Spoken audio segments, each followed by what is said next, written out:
یہ نبی کریم نے وعدہ کیا ہے کہ تو سورت واقعہ پڑھ تیرے گھر میں فاقہ نہیں آئے گا۔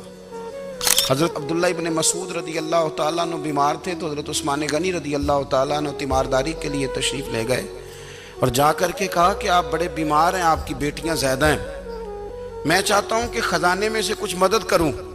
تو سیدنا عبداللہ ابن مسعود رضی اللہ تعالیٰ عنہ اٹھ کے بیٹھ گئے اور کہنے لگے امیر المومنین، اللہ آپ کو میری طرف سے، میری بیٹیوں کی طرف سے بہتر صلہ دے، میری بیٹیوں کو کسی خزانے کی ضرورت نہیں، میں نے انہیں خزانہ دے دیا ہے۔ کہا جناب آپ نے کون سا خزانہ دیا ہے، میں آپ کے مالی معاملات کو جانتا ہوں۔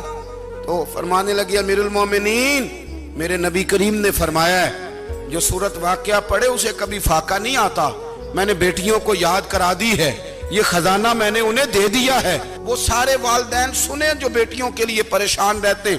حضرت عبداللہ ابن مسعود نصیحت کر رہے ہیں، فرمانے لگے میں نے سورت واقعہ یاد بھی کرا دی ہے، پڑھنے کی عادت بھی ڈال دی ہے۔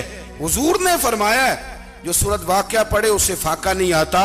کہنے لگے چاند تو اپنی جگہ چھوڑ سکتا ہے، سورج گر سکتا ہے، تارے ٹوٹ سکتے ہیں، پر مدینے والے رسول کی بات غلط نہیں ہو سکتی۔ حضور نے فرمایا فاقہ نہیں آئے گا تو انشاءاللہ کبھی بھی نہیں آئے گا۔ کرنے کا کام یہ ہے کہ ہم اپنے معاملات، اپنی عبادات، اپنی دعائیں کبھی 10 منٹ عادت ہو جائے نا دعا مانگنے کی علیحدہ سے رات کو۔ حضور نے فرمایا جو فرض نماز کے بعد دعا مانگے اللہ اس کی قبول کر لیتا ہے۔ نبی پاک صلی اللہ تعالیٰ علیہ وسلم نے فرمایا اللہ مسافر کی دعا قبول فرماتا ہے۔ حضور نے فرمایا اللہ مظلوم کی دعا قبول فرماتا ہے۔ حضور نے فرمایا بیمار سے دعا کراؤ اللہ اس کی دعا قبول فرماتا ہے۔ میرے نبی پاک نے فرمایا ماں باپ جب بھی اولاد کے لیے ہاتھ اٹھائیں، ویسے تے بلے شاہ تو آسمانی اڑ دیا ہی پھڑ دیں، جڑا گھر بیٹھا انہوں بڑھیا ہی نہیں۔ حضور فرمانے لگے ماں باپ جب بھی اولاد کے لیے دعا فرمائیں اللہ ان کی دعا کو قبول کرتا ہے۔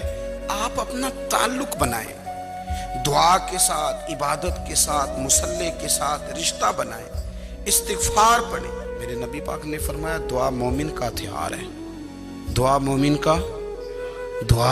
کا۔ حضور نے فرمایا تقدیر کو سوائے دعا کے کوئی چیز نہیں بدل سکتی۔